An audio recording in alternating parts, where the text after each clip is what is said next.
Alright guys, let me fill you in real quick.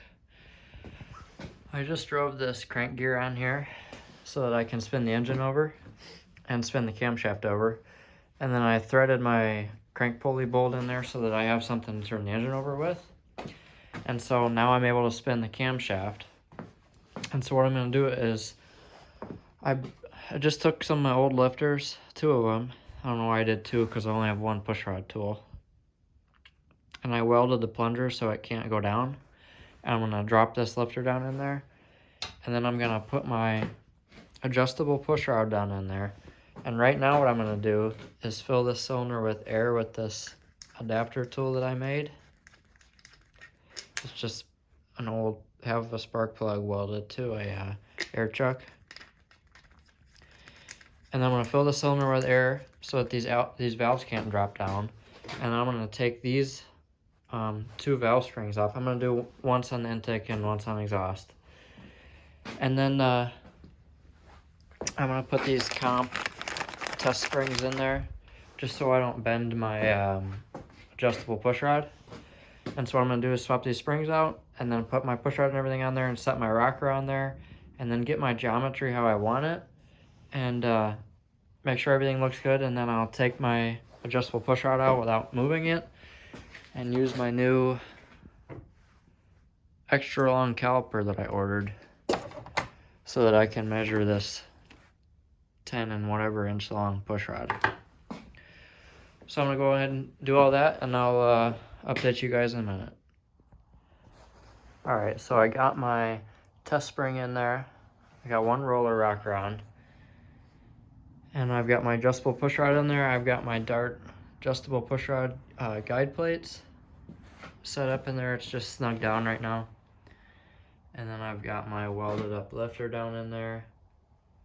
And I've got this set for 10.1 inches. And so what I'm going to do is hold this roller and I'm going to roll the engine over until that rocker goes a couple times. And then I'm going to take this off here and see where my mark is at on the valve stem. And see how much it rolls side to side, because you want a narrow path, or you want a narrow mark on this because you don't want this roller going back and forth on this valve. So I'm going to roll it over and see what happens. Well, ladies and gentlemen, looks like we have a winner. Oh, that's probably hard to see. But that black line is included. So that's going to be our valvetrain geometry, and our winner is 10.2 inches on the pushrod. So now I know what size pushrod to order.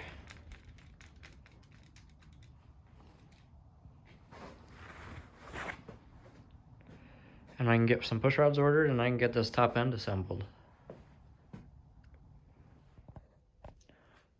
Alright everyone, welcome back. I did get everything figured out with the valve train. I think I got everything measured, but unfortunately I made a discovery about this brand new Promaxx head. Unfortunately, they told me I had with leaking exhaust valves. I can't really do anything about it. I mean, I can't ask them to do anything about it because it's been sitting on a shelf in here for 2 years now.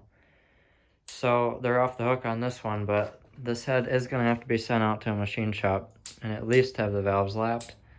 I'm going to have them look over the whole thing because if they didn't get the valve seated right, then it's hard telling what all else is going on with it. So I'm going to drop this thing off at the machine shop tomorrow. And I'm going to show you real quick. While I was working on this, in order to prevent this little test push rod from bending, I put these little test springs in here. And so in order to get the old spring out and get the keepers out and everything, I put air into the cylinder to hold the valves up. And when I put air into it, there's nothing on no pressure on this valve, by the way.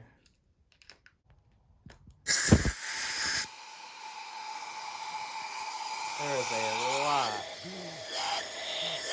a lot of air coming out of this exhaust valve.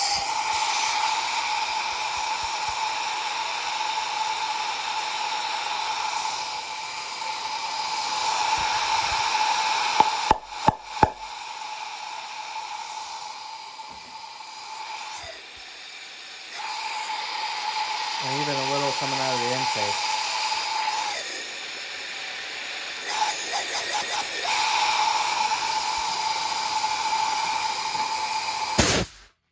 That should not be happening. And I went down the line. I did 3 or 4 of the other ones, and they all do the same thing. So unfortunately, this head's got to be sent off. Or take it down to the machine shop. So yeah, that's what I'm going to be doing this week. I'm hoping, really hoping that it's just needing the valves lapped, but I'm hoping it doesn't need to be surfaced or have, you know, the valve seats or guides or anything replaced. But that's where we're at right now.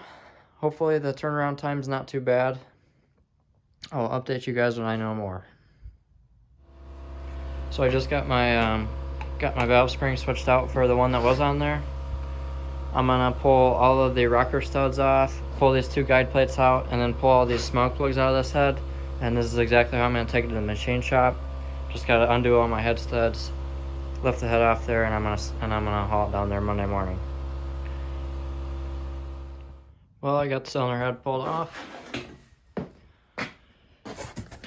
Ready to take it down to the machine shop tomorrow. Alright everyone, I dropped the head off at the machine shop this morning. They said it's gonna be 7 to 10 business days, so I figured I'll put this footage together and upload it. Let you know it's gonna be a couple weeks before I make another video. But as long as I'm here where the truck is at, I'm gonna see if this thing still runs. So I've got the key with me. Let's see if this thing still runs. It's been a couple months, I think, since I started it.